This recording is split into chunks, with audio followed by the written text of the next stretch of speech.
Hoje a gente mergulha em Gênesis 41. Sabe aquele capítulo que parece ser todo sobre silêncio, mas que na verdade é a história de uma virada silenciosa que de repente vira um estrondo. É uma narrativa sobre tempo, sobre a espera e sobre aquela mudança que acontece do nada, quando o céu finalmente decide que é a hora certa de falar. 2 anos. Pensa nisso. 2 anos inteiros. Depois de ter dado interpretação para o copeiro, de ter recebido aquela promessa de vou me lembrar de você, nada. José é simplesmente esquecido. Ele fica lá, esperando. E no silêncio daquela prisão, 2 anos se arrastam. E é esse período que cria toda a tensão da história, sabe? Mas, veja bem, não é um tempo perdido. A gente tende a pensar que atraso é abandono, mas aqui é preparo. O silêncio não significa ausência. Pelo contrário, é uma estratégia divina se desenrolando, peça por peça. Imagina o cenário. É um lugar de confinamento total. Um lugar cheio de sombras, onde o tempo parece não passar. E a esperança? A esperança é testada até o último fio.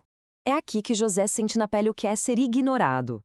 É interessante que, séculos depois, Agostinho de Hipona olhou para esses anos e não viu desperdício. Ele viu uma disciplina do desejo, uma espécie de amadurecimento forçado por Deus, sabe, longe da nossa ansiedade de querer tudo para ontem. Então, o ponto crucial é exatamente este. Aquele silêncio todo não era um vazio. Era um plano em pleno andamento. Uma peça fundamental sendo posicionada no grande tabuleiro da história.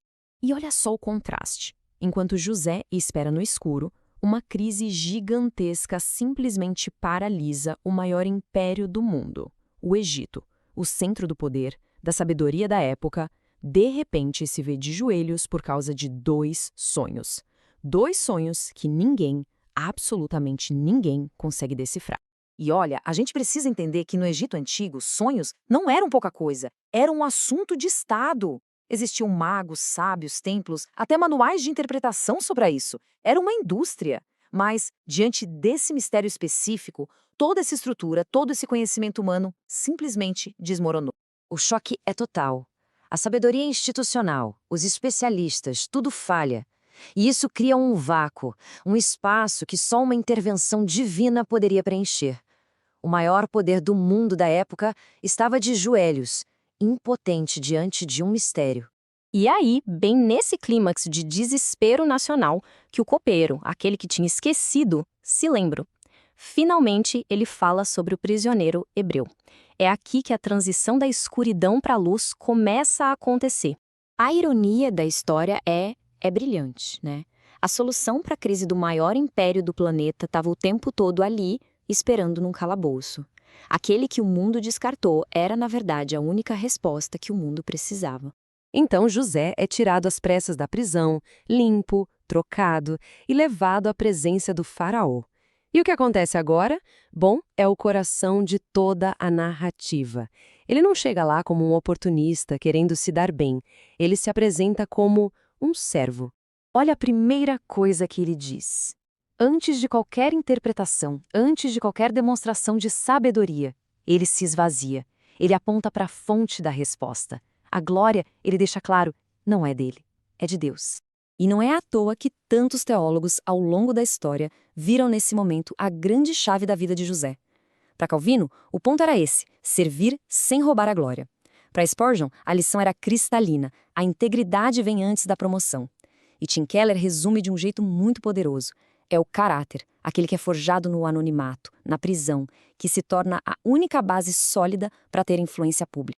E veja que a sabedoria divina não é algo etéreo, abstrato. José não só interpreta o sonho, ele oferece um plano de ação. Um plano administrativo, prático, detalhado. A revelação leva à ação. Uma fé que não se transforma em estrutura, em ordem. Bom, ela não resolve crise nenhuma.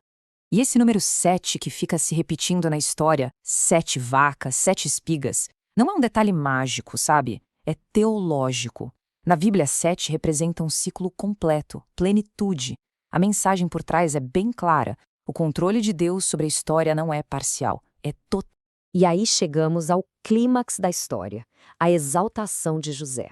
Todo o tom da narrativa muda. A gente sai da escuridão da prisão e entra na luz da esperança, da abundância. Aquele prisioneiro esquecido, Agora governa o Egito. E tem uma ironia final aqui que é fascinante. O faraó dá o nome egípcio para José, Zafanate Paneia. E o significado provável desse nome? Deus fala e vive. Pensa nisso. Até o Império Pagão, ao nomeá-lo, acaba reconhecendo a fonte divina da sua sabedoria. Eles dão o nome àquilo que eles veem, um homem através de quem Deus fala e age. É por isso que, ao longo de toda a história da Igreja, a história de José é vista como um retrato antecipado de Cristo. Pensa bem, ele foi rejeitado pelos próprios irmãos, assim como Cristo foi rejeitado pelo seu povo. E no fim, eles se tornam o Salvador de nações. E como ele salva? Oferecendo pão num tempo de fome. O que nos leva a um paralelo ainda mais profundo. Isso não é uma coincidência, é um padrão, um eco da redenção que a gente vê por toda a Escritura, sempre apontando para aquele que se declarou o pão da vida, a provisão final para a fome mais profunda que a gente tem, a fome da alma. Então, no fim das contas, o que essa história nos ensina? Acho que a primeira lição de Gênesis 41 é um confronto direto com a nossa pressa. Porque uma promoção que chega antes do caráter estar preparado, ela não constrói, ela destrói. Da mesma forma, o silêncio, aqueles longos períodos de espera, se a gente vive eles sem fé, o resultado é desespero. Mas, por outro lado, quem aprende a esperar com fidelidade é quem vai saber governar com sabedoria quando a hora certa finalmente chegar. No final, a grande questão que essa narrativa deixa no ar não é sobre velocidade, é sobre profundidade. A história não é um manual de como subir na vida rapidamente. É, na verdade, um guia de como não perder a alma no caminho da subida. É uma lição profunda sobre a sabedoria de confiar e de esperar no tempo de Deus.